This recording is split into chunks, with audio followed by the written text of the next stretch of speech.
Um, we have 1 week na lang ngayon na week. Right before our exam.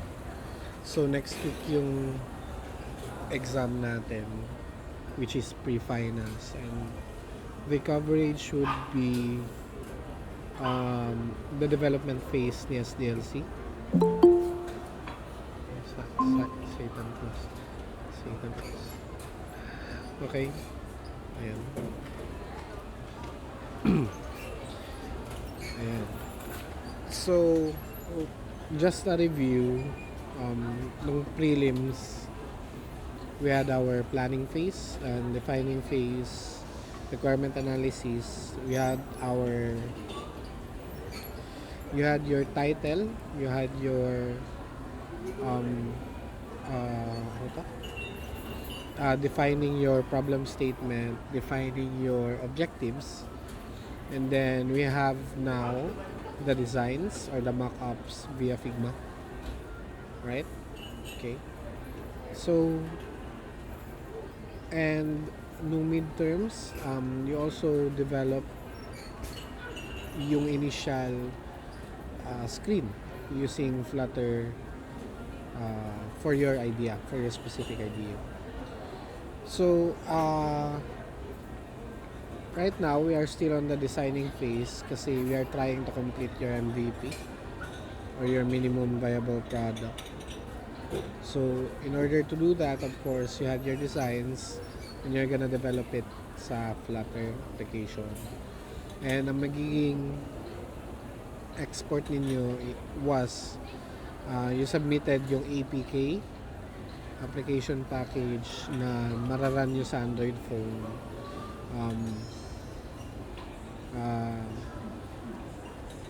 for your submission dun sa exam.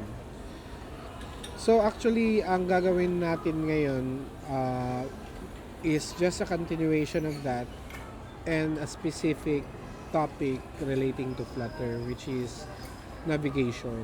So paano ba magna-navigate to another screen and going back? Okay. So you have your screens na, and then we'll add another screen here. Actually, we'll add now, no?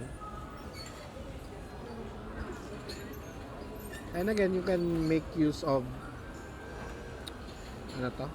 Pinterest for your design. Right? Then you can just copy paste yung previous screen ninyo. Then make use of it. Let's just do this one real quick, no?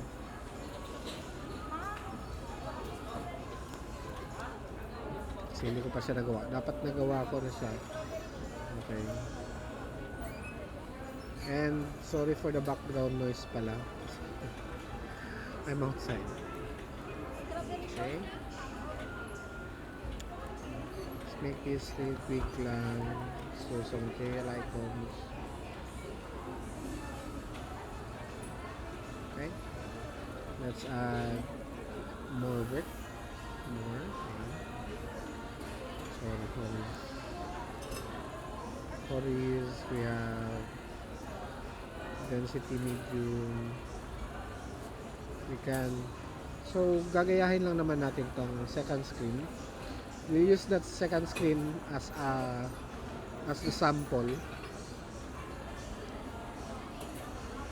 para sa application design natin right now.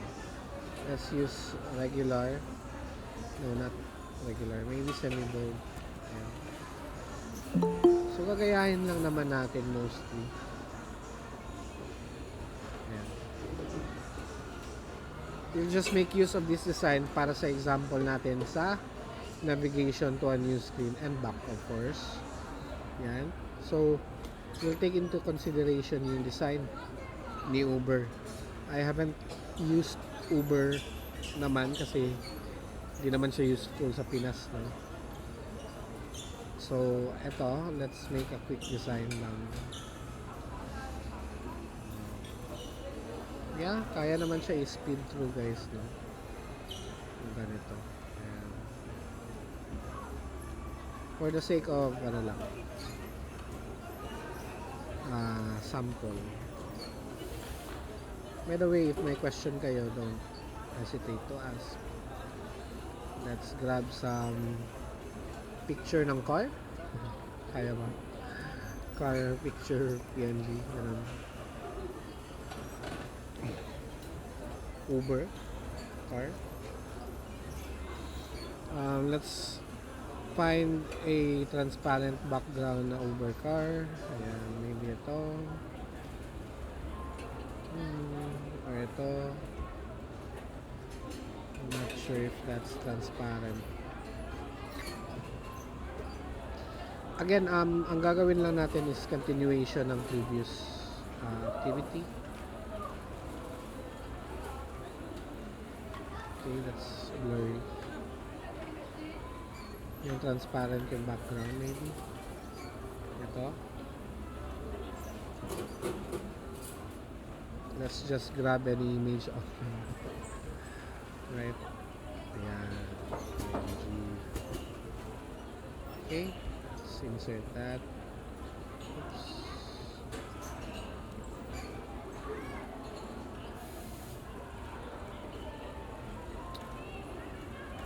Ayan. Okay. So, hindi naman siya exactly by the book yung design. But, again, this is just for example sake. Yan. If nasa likod siya, you can just rearrange para nasa top siya ng lahat. Right? Get it right? Then, let's make that smaller. Like 15 maybe. Then, ibahin natin yung font style. Get it right? Then, let's add in a button. Parang next na button siya eh. Next. Hindi rin. Maybe, navigate, arrow forward. Let's make use of this na lang. Arrow forward. Insert. Lagay natin siya sa loob ng circle. So, just hold shift para hindi maging oval. And then, let's make use of a darker color. Then, yung arrow natin would be white.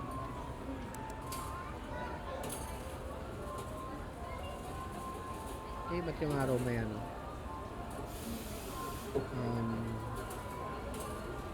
Let's try this one.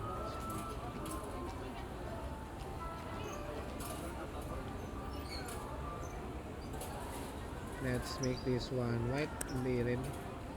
Black talaga siya. So, white yung button natin.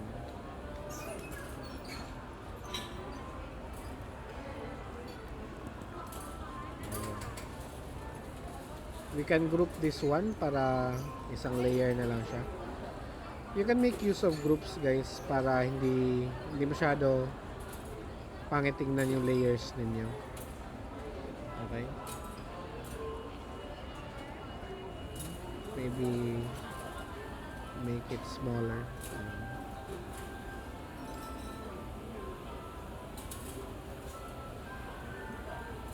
Bahin natin yung design konti.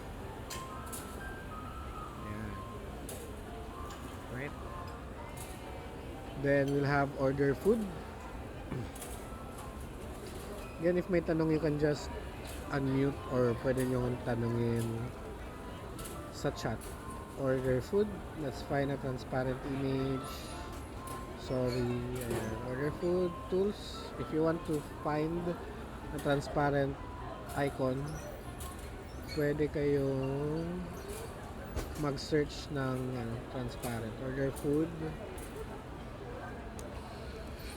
Sorry, food. Ayan, food. Food na transparent yung background. Okay?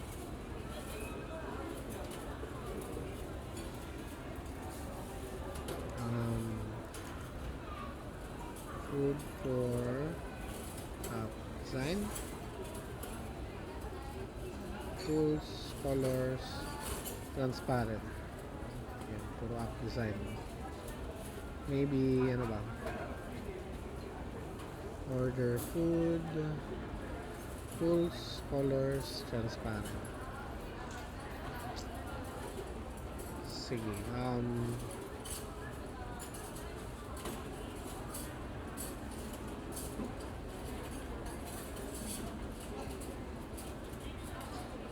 maybe ano na lang, burger. Ano ba, burger? Burger art, ganun. Transparent. Yeah, let's just find kahit anong burger lang.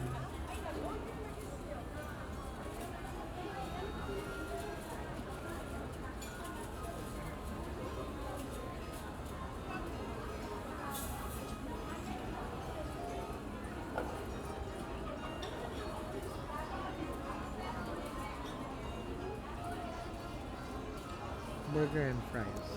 Sorry guys. Actually, hindi ako naka-prepare. At ginawa ko na ito. Anyways. Sige, maybe this will do. May mga ano siya, no?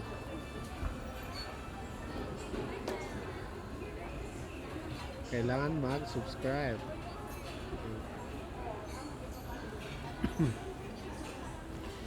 How about this one?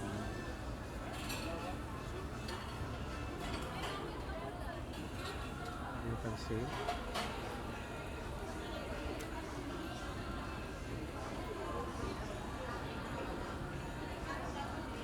Okay, do you recognize?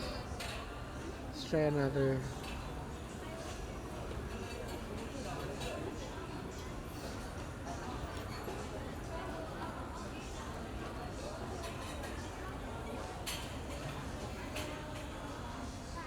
Burger and fries.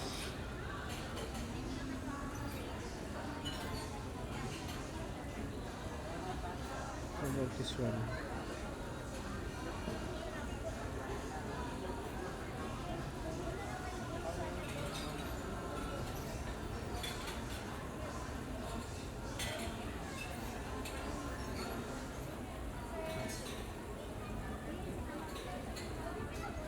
Fast food, okay. Fast food.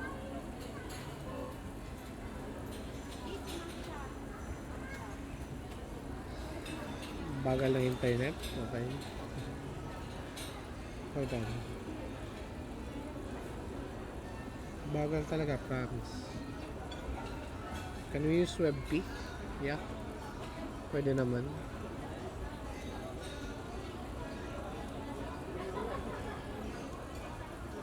Yan. Let's just copy this sa kabila and order food. Okay, pwede ganyan. Order food. Right?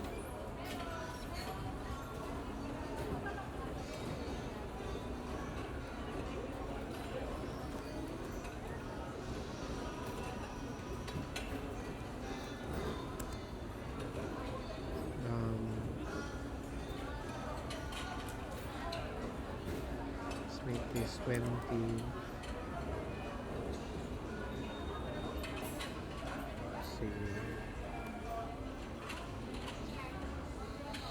And let's make this one real quick lang na add a circle. Siguro wala na lang icon or paano ba?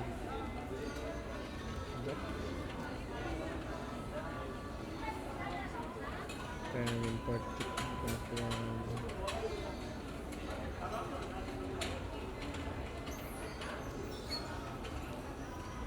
Pwedeng ganyan na lang. Then I can do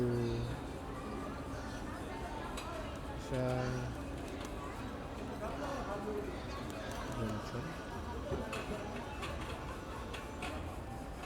14 semi-bold maybe 10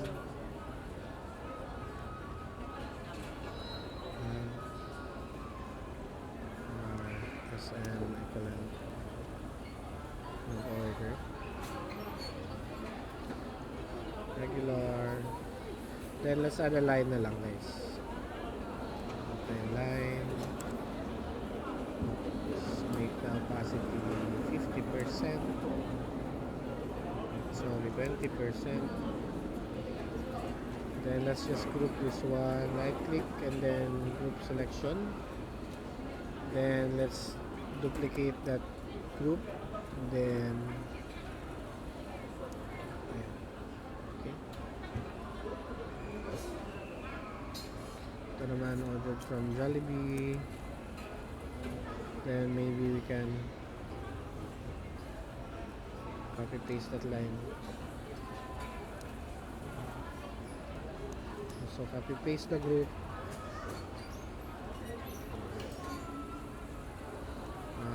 Hailed a taxi from Davao City. Something like that. Again, I'm just making this quick para lang may user interface tayo na pagbabasehan. Okay? Hindi ko na remove yung background. Right? Again, if may questions kayo, you can just chat with guys. So let's make this as our basis para sa second screen, okay, ng application natin. Since we want to be able to navigate to a new screen and back. Now, if you see the tutorial here kay Flutter, ang way niya is to use navigator. Okay? Yan. So, on press of a button, it will navigate to the next page. So, based on our mock-up kay Figma, when you press sign in here, it should navigate to the next page or the second screen, which is this one. And then of course, if you click the back button ng phone niyo, which I assume meron naman tong back button. Meron ba? Walang back button yung ano eh. Meron ba? Sige, let's add na lang a back button. Maybe let's make this back button na lang.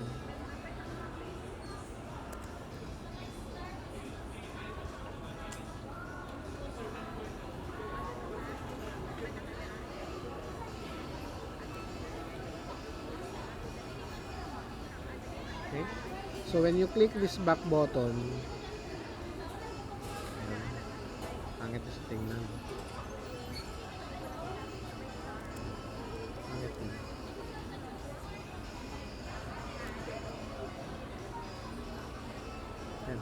So when you click this back button, it should go back to the home page. So paano yun? Based on your lab activity before, we have two ways. The first way is to use this one, navigator. You push and you pop. So imagine your queue. Sa data structures natin, we have lists, we have queues, we have stacks, diba? So when you do a push sa existing list, it will push a new item sa array. And when you do a pop, it will pop the last item in the array, depending sa pag-implement. Now, the second way would be to use a package. Okay? This is what you call state management in Flutter. State management being, itong package na to, it will allow you to manage the states easily. Like, you can see this one, no? Get that to, okay? Get is the prefix for the package get that to, meaning papunta siya ng home. So, madaling mag-navigate. Unlike if you use this one, okay, navigator dot push, ipupush niya pa, kukunin niya kung ano yung context for the current page, and then what route are you trying to get to, which is the second route. So ito siya, medyo complicated siya honestly, and we don't use navigator that much unless we're demoing Flutter pa. So actually I want to use muna navigator just so you guys will know by default kung ano yung ginagamit ni Flutter. You can run this one inside the Flutter documentation, no? When you click on run, it should show, ayan, first route. When you click on open route, it should open the second route or the second page. Once you click go back or the arrow, it should go back to the first page. Yun yung gusto nating gawin. So, paano ba yun? Of course, we cannot make that one unless gagawin natin yung second page. So, let's go do that. Punta tayo na, let's open a new window. Open natin yung existing project, which is yung sample. If you remember guys, this was our project before. So, let's just do Flutter run. I hope you can see this one. Yan. Run. Run now. Then this one. In your case, hindi naman siya kailangan ng -D because pag na-connect niyo yung phone ninyo, automatic pag FBM Flutter run, kung ano yung nakakonect, dun niya siya i-build. Pero kung naka-simulator kayo or emulator, sometimes you really have to specify the -D identifier para sasabihin, ituturo mo kung saan device siya magbi-build at magra-run.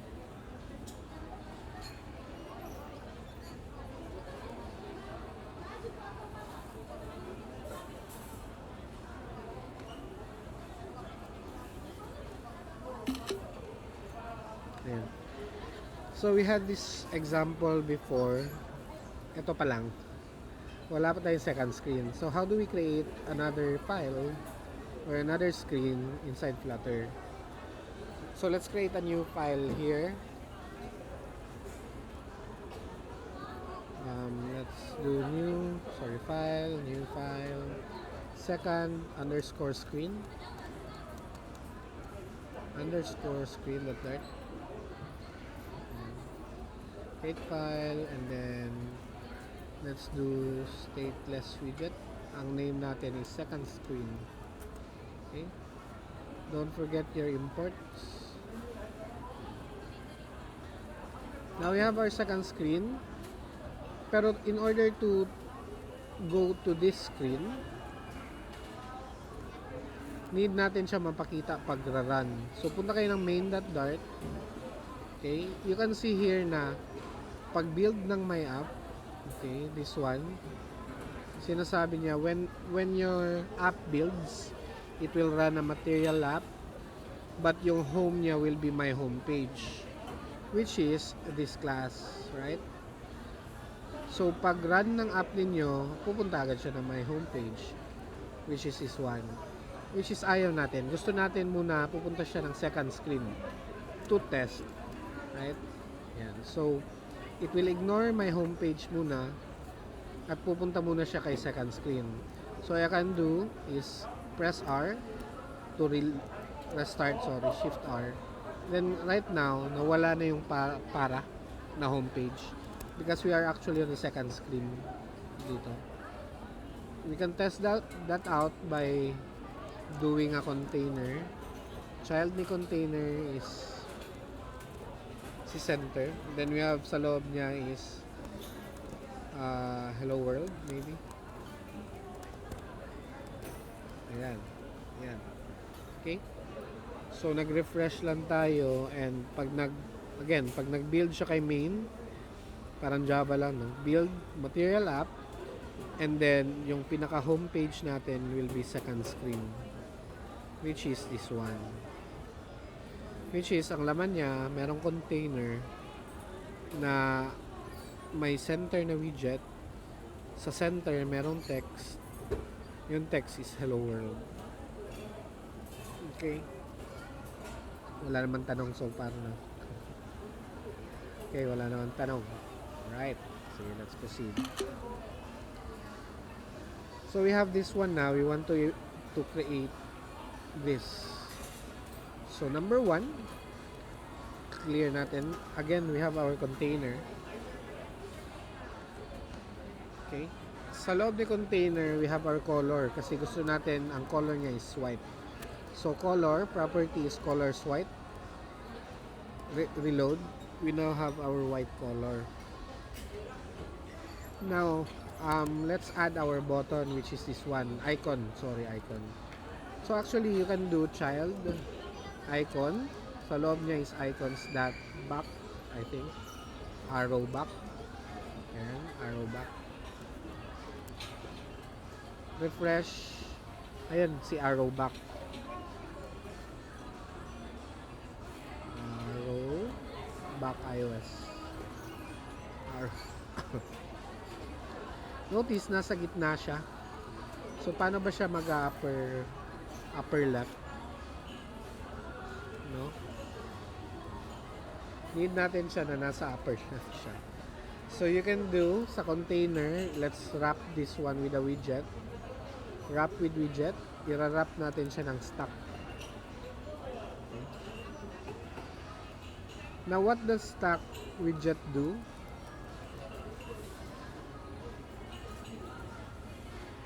Ayan. Using stack, you can position widgets over one another. So, isipin nyo, nagsastack kayo ng Uno cards. Right? Parang ganun lang din siya. So, you can do sa loob niya, you have your children stack. And, you have your position. Ang child natin is si icon. Refresh. Nawala si arrow back. But, we can actually pass sa loob niya ang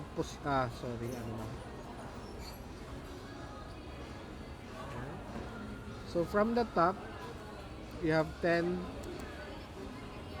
pixels from the top, and then from the left we have 10 pixels also from the left. So right now tama naman siya, 10 pixels from the left, 10 pixels from the top, pero andun siya naka-edge. Sir, pwede natin gawing 20-20 yun, di ba? Yan. Or, sobra pa, 50-50, pwede naman. Yan. Or, what we can do, we leave that 1 to 10 and 10. And then, yung container natin, guys. Sorry, hindi container. Yung sa loob ni container, we'll wrap it with safe area. Ano ba yung safe area na widget? Si safe area, kasi may mga phones tayo na may notch. May phones tayo na may edges. May phones tayo na may, anong tawag doon? Yung mga teardrop na, yung mga punch hole, yung mga kung anong hole man yan. Safe area widget allows you or allows your app to adjust automatically yung content based on the phone the user is using. So take a look at this one. No safe area, lahat ng blue cover ng widget ng container ninyo. Pag naka-safe area naman, hindi nyo maabutan yung time, hindi nyo maabutan yung battery. Basically, yung playground nyo lang is yung blue. Pag no safe area, kahit yung time, pwede nga abot dyan yung widget ninyo. Lalagpas. Okay, so we want to make sure na may safe area tayo just so we can define na bawal tamaan yung clock, bawal tamaan yung battery, bawal tamaan yung sa baba. Safe area does that. So now it says 10 spaces from the top and 10 spaces from the left, which is kulang pa, diba? Ito siya para mga 20 pixels from the left siguro. 20, let's make that 120. Ayan. Sige pa, 56. Hindi rin. 30. 30 maybe. And palakihin natin yung icon. Size will be what? 40? Yan, malaki na. Hindi rin, 30 siguro. Yan, 30. Okay, notice na may blue siya. Again, ang meaning ng blue is we want to make it constant. So, sinasabi natin sa memory na it will not change. It's a constant widget. Hindi natin siya papalitan anytime soon. Ito yung equivalent ng mga static dun sa Java. Diba? Constant. So now what's next? Yung para na text. Okay, we have position here. Ang next naman natin will be position naman. Sorry, position ba? Yeah, pwedeng position pa rin. Pero from the top, instead na 10, maybe 30 na siya. Try natin guys. Ang child niya will be a text. Para. You have your style. Parang web dev, no? Para HTML. Sa loob ni style, you have your text style. Sa loob ni text style, you have your color. Color niya is black. Size niya, font size natin would be 30. Font weight natin would be bold. Yan. Refresh. Ayun si para. Mag-end na yung time. 15 minutes. Okay. Sige, bilisan natin. Para. So, babaan pa natin from the top, no? Maybe 50. Yan. Para.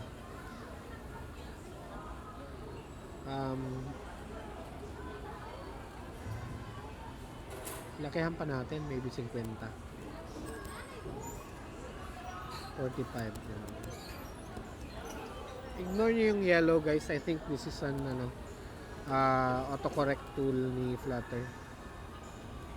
Wala naman talaga siyang yellow pag i-run nyo. Okay, next. Let's make this one real quick lang. Yung mga boxes sa baba. So, position ulit. Pero from the top, maybe we can do 150 na. Yeah. Pero sa loob niya will be a row. Okay? Bakit row, sir? Kasi we have we have one row of two boxes. Right? Dalawang box sa loob ng isang row. Okay? Sa loob ni row, you have your container. Height, pagpalagay natin mga 150. Width natin maybe 50. Ganon. Hindi na siya magiging constant. Pag ganito guys, evaluation of this constant expression throws an exception. Meaning hindi dapat wala siyang constant doon. Ilagay nyo yung constant dito sa iba. Sa nag-blue. Okay, container. And then yung color natin would be gray. Gray. Shade natin would be 200. Kulang pa, right? Height 150, hindi siguro. 300. Yung width natin would be 100. Sumobra. So 200. Width would be 150. Ayan. Kulang pa. Yung height natin would be 230. Width natin would be 180. Ayan. Or siguro 160. 170. Then, sa kabila, meron pang isang container. Ayan, nagdikit sila. So, lagyan natin ng separator na 10 pixels na box para lang ma-separate sila. Right? Sumobra siya dun eh. So, pwedeng 150, 150. Or 160, 160 yung width. There's actually a better way to do this one para equal talaga siya sa screen.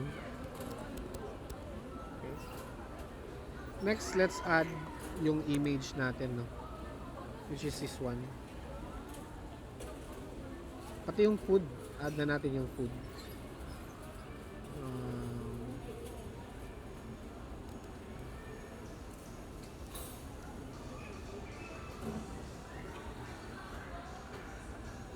Yung WebP, convert lang natin to PNG. Okay. And we have our car. Lalagay natin siya sa project, which is yung sample. Sa loob ni asset, sa loob ni image. Okay, you have your car, your food. Okay.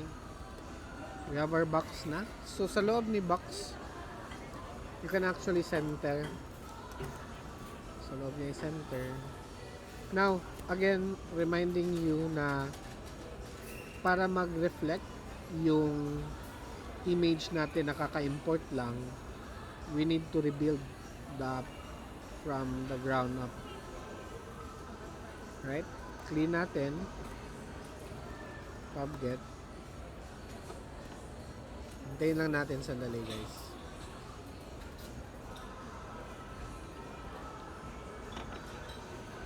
Yun. Then we can run it again.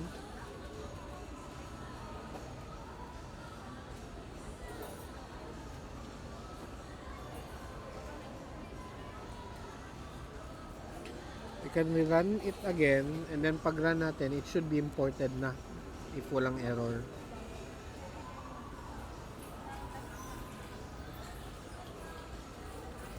Tayo na natin.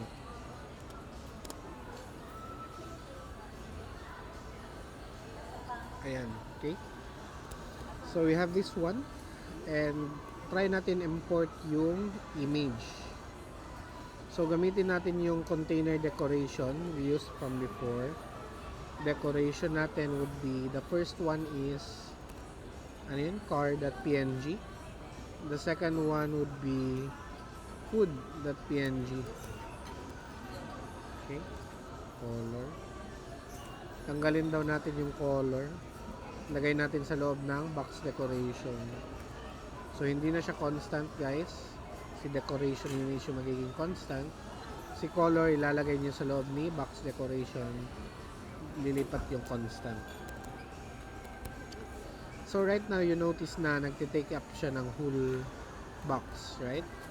So maybe we can resize yung image natin. Fit width lang. So yung width lang niya ang mag-fit.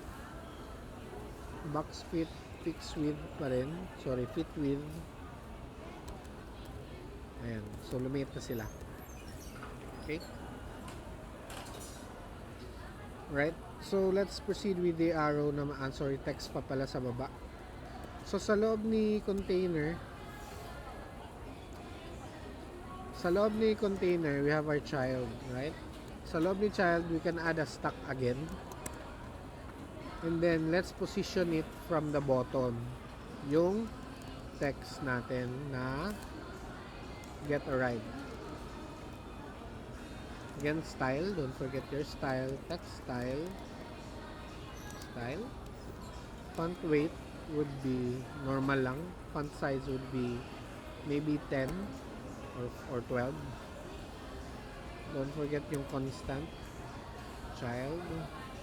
Copy lang natin yung child sa kabila. Pero this one would be order a food.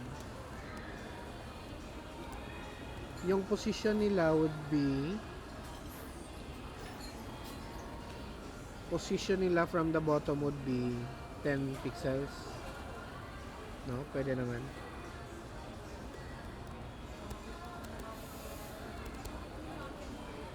Okay, 10 pixels from the bottom. From the left, maybe 30 ito 30 din. Try natin. From the bottom is 30, from the right it's 30. Or maybe from the left it's 20. Again, experiment lang, guys. 2020. Now, yung color nito will be, color ng text would be, of course, black.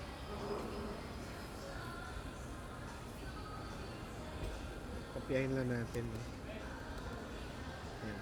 Order up. Okay. Sige lang. It's not about ano naman eh.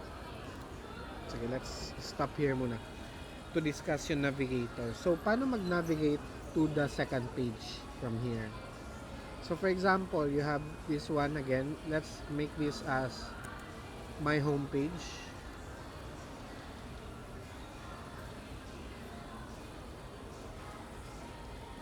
Yan. Refresh. Okay. So, right now, hindi nagpa-function si sign in. Paano yun lumipat siya sa second page? Hanapin natin si sign in. Control F, sign in. And, ang gagawin ninyo, yung container niya, yung whole, yung buong box, i-wrap nyo siya ng inkwell or gesture detector. pag kasi gesture detector, ayan, pwedeng double tap, um, or pwedeng on tap. Sa loob ni on tap is yung parentheses, of course, and then yung braces, and then you can call navigator dot push. Context route is the name of your class for the second screen. Ayan. Ayan, nagpula kasi need nyo siyang i-import. Import library package sample second screen .dart. Okay. May kulang.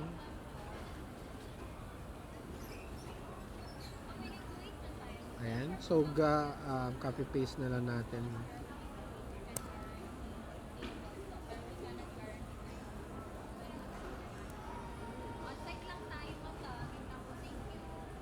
Create class second route. Sorry. Hindi second route, it's second screen. Ayan. So, ayan na nga. Mas complicated siya than doing get that to second screen. Ito yung sa gettext eh. Pero for now, let's make use of navigator.push. Let's try. When you click on sign in, it should take you to the next page. So, ganun lang siya, guys. And when I click on back, walang nangyayari. Bakit? So, need nyo din, lagyan ng gesture detector yung back. Ayan, yung icon, di ba? So, icon, let's wrap that one with, pwede inkwell.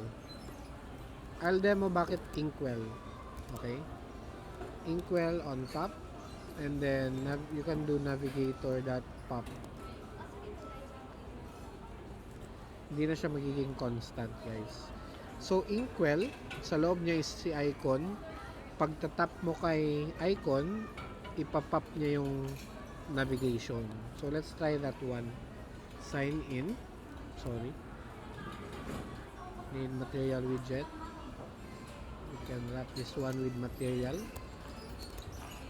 Okay, hindi rin. Sige. Okay, for now, let's use gesture detector muna. So, when you click on the back, dapat magbaback din siya. Again, sign in, back, pabalik-balik lang siya. Hindi ko natatapusin yung guys, UI. Will take time kasi. But anyway, you get the gist. Alright, any questions ba? Meron?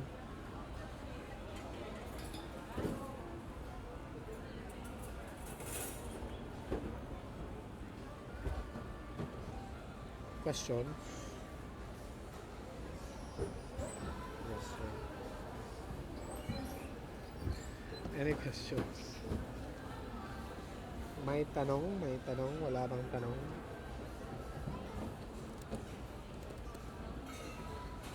Walang tanong?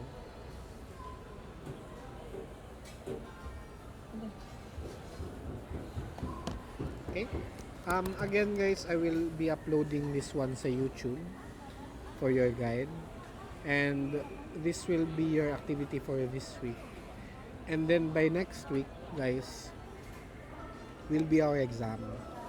So yung exam natin will be will fall on 12, 13, 14. I will be posting kung ano about your exam by the weekend so you can study. But generally yung coverage natin would be SDLC tsaka Flutter. Konting code sa Flutter. Basic questions like ano yung container, yung mga ganun lang.